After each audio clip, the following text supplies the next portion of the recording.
Eh bien salut tout le monde, c'est FloNoCado, j'espère que vous avez la forme. Alors on se retrouve aujourd'hui pour un config PC Gamer à 1000 €. Là on a un budget qui est vraiment très confortable.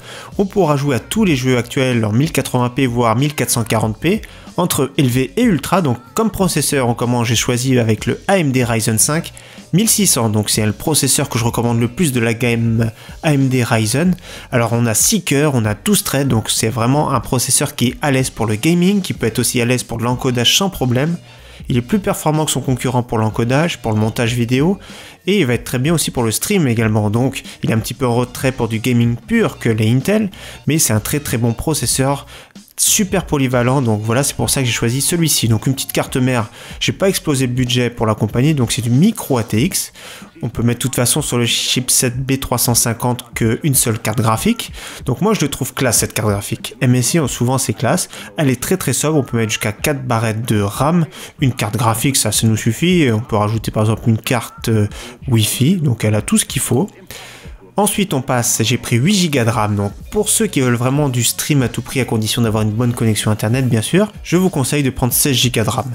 Mais pour du gaming courant, on peut passer à 8 Go, ça va le faire. Après ceux qui veulent plus pour l'avenir, acheter directement 16 Go de RAM. Donc ici, je ne sais pas pourquoi le Configomatic m'a choisi que la basse fréquence, mais on peut monter en fréquence 2400, 2666, après c'est suivant votre budget, donc plus ou moins 80 €.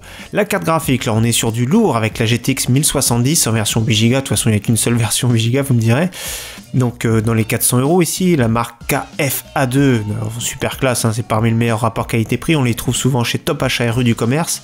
Celles-ci, ouais, elles sont très bien, franchement c'est pas une carte graphique qui est gourmande mais qui est vraiment très puissante.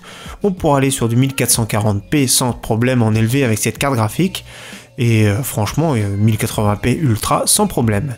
Partie stockage, je suis parti sur 1 Tera en Seagate, donc le plus performant des 7200 tours des disques durs ici.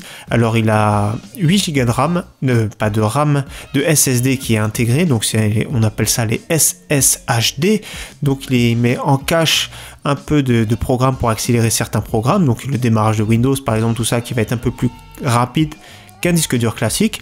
Donc pour ceux qui le peuvent directement, prenez un SSD de 1 Tera classique qui coûte 50 € et prenez en plus de ça un SSD de 256 Go par exemple. Le boîtier, on passe à une petite donc du classique, hein, Bitfenix Nova. J'ai pris version blanc, version fenêtre. Après il existe aussi en noir avec fenêtre, sans fenêtre. Et il y a une prochaine version qui va sortir, j'ai vu aussi récemment, qui sera complètement tout le panneau ici en verre trempé. Donc il sera peut-être un tout petit peu plus cher, mais il sera aussi pas mal classe. Donc il y a tout ce qu'il faut pour notre configuration. On peut même mettre plus tard un lecteur DVD pour ceux qui veulent. C'est plus du montage à l'ancienne, on va dire, il y a plus récent maintenant, mais c'est toujours sobre et c'est efficace, surtout pour le prix.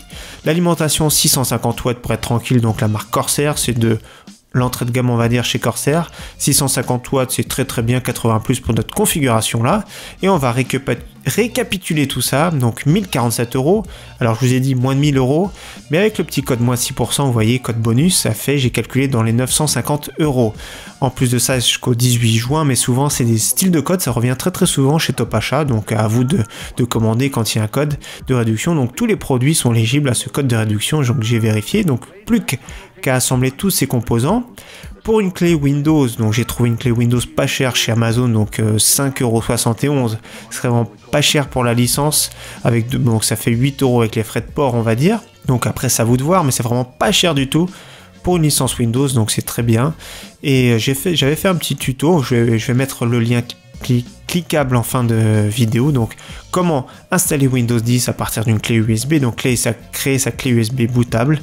Donc voilà, donc j'espère que cette vidéo vous aura plu, que ce PC là très puissant vous plaît. A très bientôt en tout cas sur ma chaîne, merci à tous, ciao bye.